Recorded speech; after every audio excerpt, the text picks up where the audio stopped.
Vegan Meathead here. We're back with another training tips video.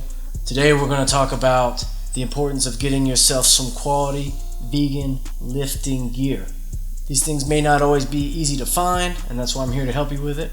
Now, granted, today I started to write out the gist of what I was going to say for this video, and I realized, given the way I can talk about things, maybe I need to do a multi-part video series about vegan lifting gear. So today we're just going to talk about getting you a quality synthetic leather vegan lifting belt for power lifters, bodybuilders, strong men, women, whatever you are.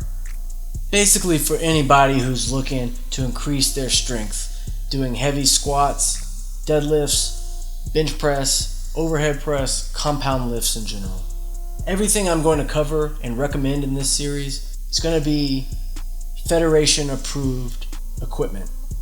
None of the stuff that you can't wear in a competition because it's not approved by whatever federation you're competing with.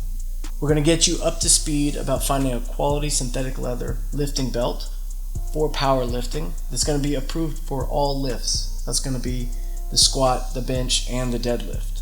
The main reason to get a lifting belt is not just to improve your numbers, it's actually for the safety of your joints and your spine over time.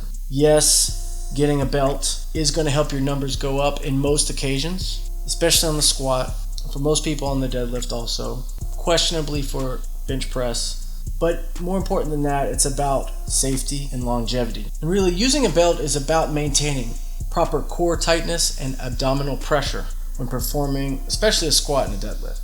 But you're always going to want your abdomen pressing up against the belt, and you never lose that pressure against it.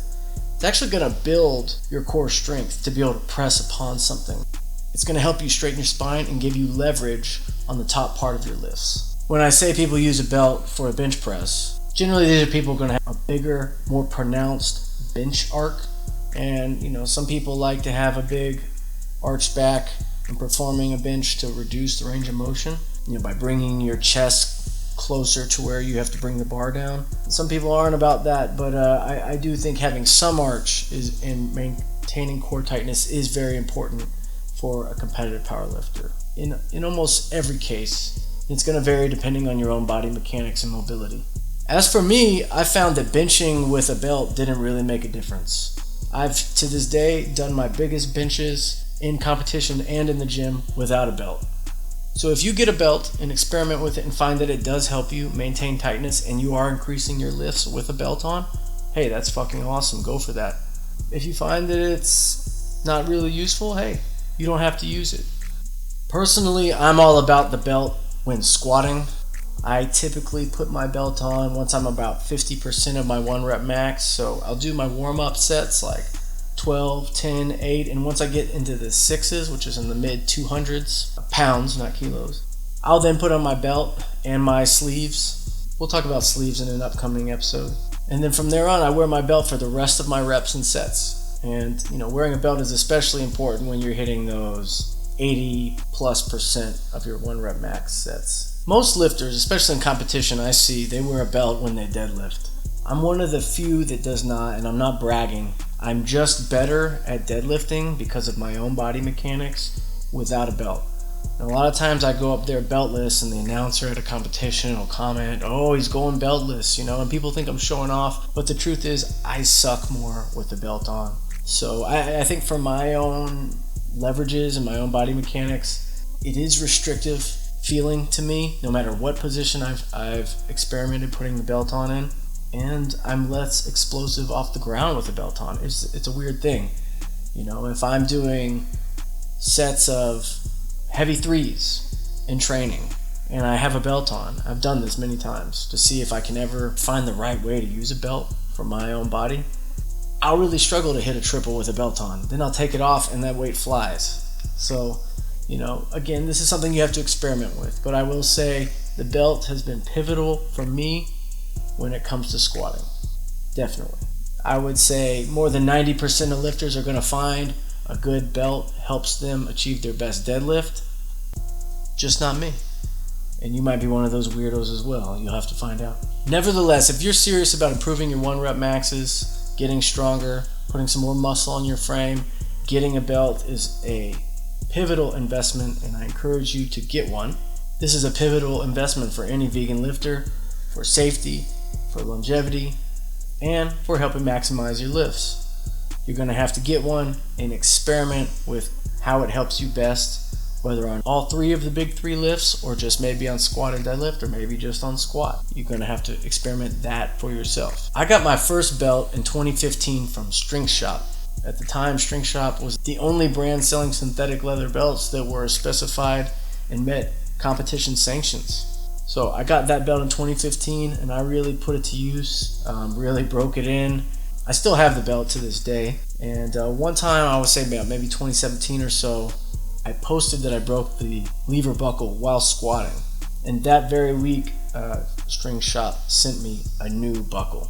So I got to commend them on having some great customer service. And then in 2019, I got a custom-made belt with the vegan Meathead logo on it. And that's been the belt I've been rocking ever since. I've put up all my best squats in that belt, and I'm still using it to this day. One thing I want to address about lifting belts is that I've had people ask me the question over the years, "Hey Daniel, hey Vegan Meathead, I had a leather belt from when I was lifting before I was vegan, but since I've gone vegan, I'm still using this actual leather belt and I feel guilty. Is that okay?" And look, I'm not here to be the vegan police, believe it or not. I want to help vegans get stronger and be less embarrassing.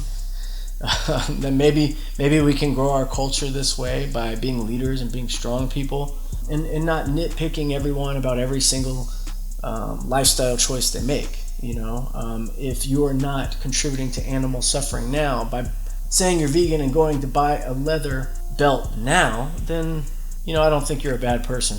And quite honestly, I know a few people who are vegan in terms of their diet and most of their clothes and so forth, and maybe cleaning products and so forth, but they do have a leather belt.